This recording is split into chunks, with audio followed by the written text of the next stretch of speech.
মা একটা কঠিন রোগে মারা যায়। তার বাবা মিনুর কথা চিন্তা করে আরেকটা বিয়ে করে, একটা ছেলেও হয়। মিনুর ভাই রাজু বেশ বড় হয়। মিনুর সৎমা মিনুকে একদম সহ্য করতে পারে না।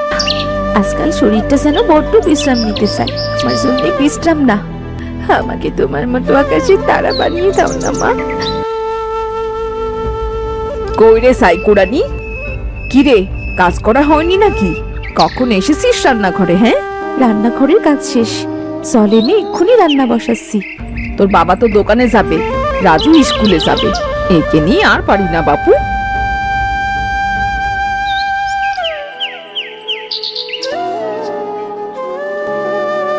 আজ যদি মা বেঁচে থাকতো তাহলে আমার কত আদর খাইয়ে দিত, গোসল করিয়ে দিত। মিনু, আরে ও মিনু, সে কখন থেকে ডেকেই চলেছি। তুইও জল আনতে চাচ্ছিস নাকি রে? হ্যাঁ, হাঁটতে হাঁটতেই কথা বলি, দেরি হলে মা কিন্তু আবার খুব বকবে। জানিস আমার ফুল বাগানে খুব সুন্দর ফুল ধরেছে। বাবা মা তাই নাকি? খুব ভালো হয়েছে। আমাদের বাড়ির ফুল বাগানটি যত্নের অভাবে কেমন আত্মরা হয়ে গেছে রে। তুই রাঙা ঠাম্মা বলেছিল ফুল বাগানটি নাকি আমার মায়ের খুব শখের ছিল। হ্যাঁ রে, এটা তো আমার মাও প্রায় বলে। তো আমার মায়েরও খুব ইচ্ছে হয়েছিল, আর সেখান থেকেই আমার মা বাড়িতে ফুল বাগান করেছে। জানি, আমরা চলে এসেছি। চল জল নিয়ে তাড়াতাড়ি বাড়ি ফিরি। বারান্দায় বসে এক দৃষ্টিতে ফুলের গাছের দিকে তাকিয়ে আছে মিনুর বাবা কমল। কত শখ করে ফুল বাগানটি করেছিল। এই ফুলের বাগানে আমার আর রমার কত স্মৃতি জড়িয়ে আছে। এই ফুলের বাগানে ঢুকলে আমার মনটা যে দুমড়ে মুচড়ে যায়। সকাল সকাল দোকানে যাবে না? মা, ও মা, কিছু খেতে দাও না মা। আমাকে খা, লোকটাকে সেই কখন থেকে ডেকেই চলেছি। আর এখানে এই কানে শুনছো না নাকি? কি বলছো কি? খেয়াল করিনি আমি। এখানে অমন হাঁ করে সকাল সকাল বসে রইলে কেন? থাকলে চারটে খাবার দাও, দোকানে চলে যাই খেয়ে। শরীরটা ভালো লাগছে না। সকাল হতে না হতেই সবাই আমার কাছে খাবার চাও, বলি জল আনতে, আর এখনো তার কোনো খোঁজ নেই। ছোটর মতো বুদ্ধি থাকলে তোমার মতোই কাজ করতো। ছোট মানুষ? বলি ছোট মানুষ? খাবার সময় তো আর ছোট থাকে না, কাজের সময় ছোট। খাটেছে আমার ঘাড়ে। সকাল সকাল আমি ঝগড়া করতে চাচ্ছি না। খাবার আমি দোকানে গেলাম।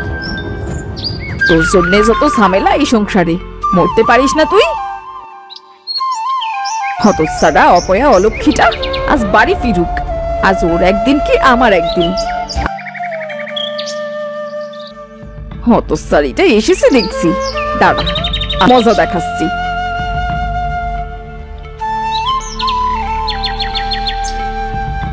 কত সময় লাগে জল আনতে?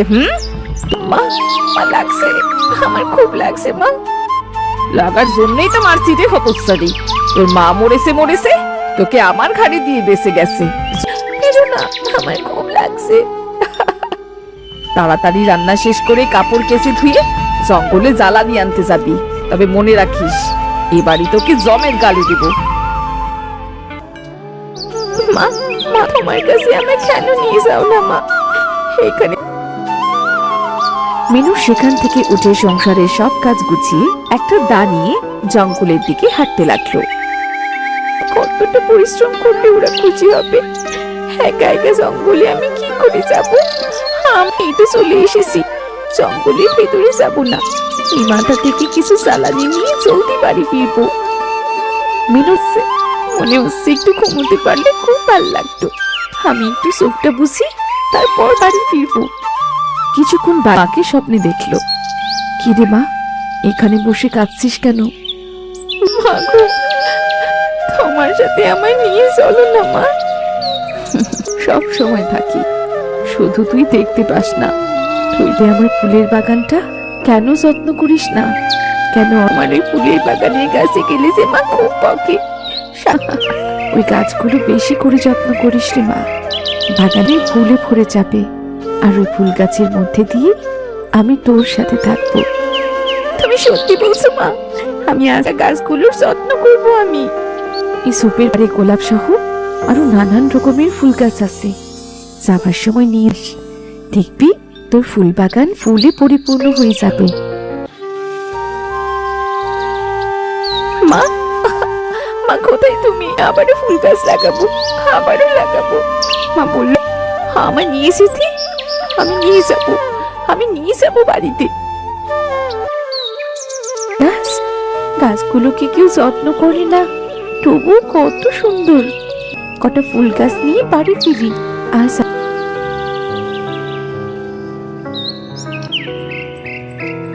মিনু ফুল ও জ্বালানি নিয়ে বাড়ি ফিরে আসলো। ফুল গাছগুলো তার বাগানে লাগিয়ে দিল। মিনু রোজ সংসারের কাজ গুছিয়ে ফুল গাছগুলোতে জল দিত। দেখতে দেখতে ফুল বাগানের ফুল গাছগুলো বেশ তরতাজা হয়ে উঠল। হঠাৎ করে বাগানটা এমন সাজানো লাগছে কেন? আজ কয়দিন দেখছি ওই অপয়া মেয়েটা আবারও ফুল বাগানে এসে খুটখুট করছে। আমি ফুলের গাছগুলো যেন সব তুলে ফেলি। বাড়িতে এমন ফুল গাছ থাকলে তো ভালোই দেখা যায়। এই সব তোমার কারসাজি। আজ এই গাছগুলো আমি তুলে ফেলবো। দয়া করো মা, আমার গাছগুলো তুলো না। আমি তো বেশি বেশি করে গাছ করে দেবো মা। দূর হ হারামজাদি, আমার সামনে থেকে দূর হ। মুখ সামলে কথা বলো কমলা। দিন দিন তোমার ব্যবহার খুব খারাপ হয়ে যাচ্ছে। তোমার জন্য এতদিন বাগানটি অযত্নে পড়েছিল। এখন মিনু যখন এই ফুলের বাগানটি যত্ন করে আবার গড়ে তুলছে, তখন বাগানটি এমনই থাকবে। কাল নাগিনী কবে যে দূর হবে এই সংসার থেকে। যত আমার মায়ের কাছে ভালো হতে চাই, মা তত আমার দূরে ছেড়ে দেয়। দিদি, তুই আর কাঁদিস না। মা তো খুব খারাপ ব্যবহার করে, এটা দেখে আমার খুবই খারাপ লাগে। তুই অনেক ভালো রে ভাই, তুই অনেক ভালো। আমার কষ্টগুলো কেউ না বুঝলেও তুই বুঝিস। কি গো, কাজ শেষ হলো নাকি? কেন, হলোটা কি? কিছু বলবে নাকি? শহরে যাব, দুদিন পরেই ফিরে আসবো। হঠাৎ করে এভাবে যাবে? কম টাকায় যদি কিছু জিনিস বেশি আনতে পারি, সেই আর কি। মন তো কিছু মুখে দিয়ে যাও। পথে কিছু খেয়ে নেব। ছেলে মেয়ে দুটোকে দেখে রেখো। আমি ওদের দু ভাই বোনকে খুব যত্ন করে রাখবো, দেখে রাখবো। বইয়েই গেছে ওকে ভালো করে দেখে রাখার জন্য। এই দুদিন ওর উপর এমন অত্যাচার করবো যেন ঘর ছেড়ে পালায়। আই মিনু, আই খুঁটি কুরুনি, অপয়া গেলি কোথায় রে? হ্যাঁ মা বলো। এই তো আমি ঘর মুছছিলাম। বলো কি বলবি? ঘর মোছা হয়েছে তোর? হ্যাঁ মা, এই তো প্রায় শেষ হয়ে এসেছে। ঘর মুছে দেখ, বাইরে কিছু কাপড় রাখা আছে। কাপড়গুলো নেড়ে রান্নাটা বসা দেখি। সামা, আমি এক্ষুনি যাচ্ছি।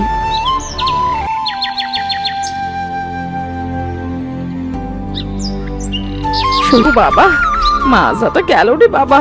ও কি করেছিস রে? ওরে বাবা রে, কি সর্বনাশ হলো রে। মা, তোমার কি হলো মা? ওঠো ওঠো মা। ধরবি না আমায় একদম।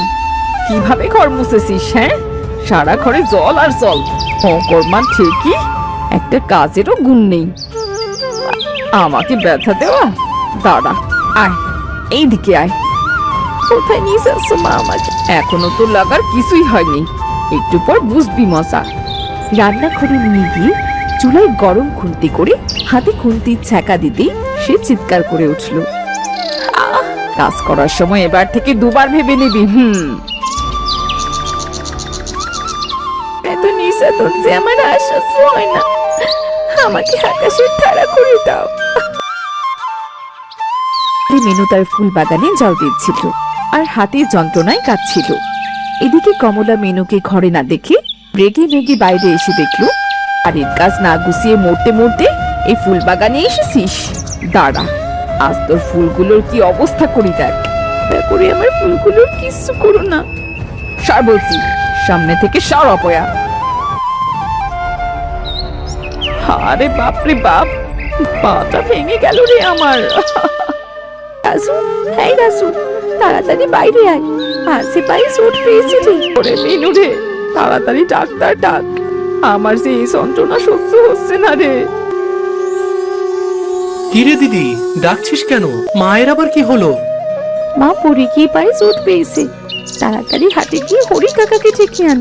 প্রতিদিন তোর প্রতি কত অন্যায় করে, তবু তুই মায়ের জন্য এমন ছটফট করছিস। এইসব বলতে নেই রে ভাই, মা অন্যায় করলেও তিনি যে আমাদের মা। তাড়াতাড়ি ডাক্তার ডেকে আন। এক্ষুনি ডাক্তার আনবে। বাজারের অনেকের দোকান সহ মিনুর বাবার মুদির দোকানে আগুন লেগে যায়। পরের দিন মিনুর বাবা খালি হাতে বাড়ি ফিরল। বাবা, কাল আমাদের দোকানটি যে পুড়ে গেছে, কিন্তু তুমি খালি হাতে কেন? শহরে মাল কেনার সময় চোরে আমার পকেট কেটে সব টাকা নিয়ে গেছে রে। সব আমার বাপের ফল। মা, তুমি অসুস্থ, এসব নিয়ে তুমি একটুও চিন্তা করো না। রায়পুর হাটে ফুলের অনেক চাহিদা মা, সেখানে রোজ আমি ফুল বিক্রি করবো। ফুলের বাগানে অনেক ফুল ফুটেছিল। সে তার মাকে অসুস্থ অবস্থায় দেখে খুব সেবা যত্ন করত। ফুল তুলে হাটে বিক্রি করতে যেত। ফুল নিয়ে যান, ফুল একদম টাটকা টাটকা সতেজ ফুল। আমার দোকানে একদম টাটকা ফুল পাবেন। বাহ, ফুলগুলো তো সত্যি একদম টাটকা। এই ফুলগুলো আমার বাগানের। রোজ আমি বাগান থেকে ফুল ছিঁড়ে এখানে বিক্রি করতে আসি।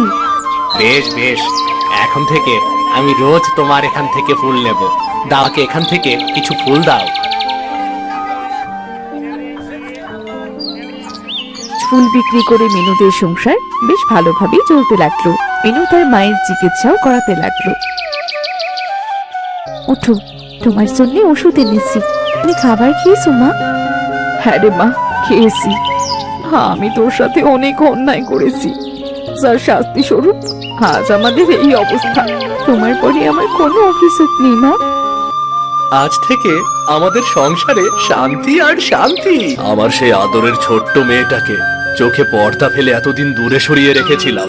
আজ থেকে আমি আমার বাবা মাকে আবারও একসাথে পেলাম। আজ আমার অত্যন্ত আনন্দের দিন।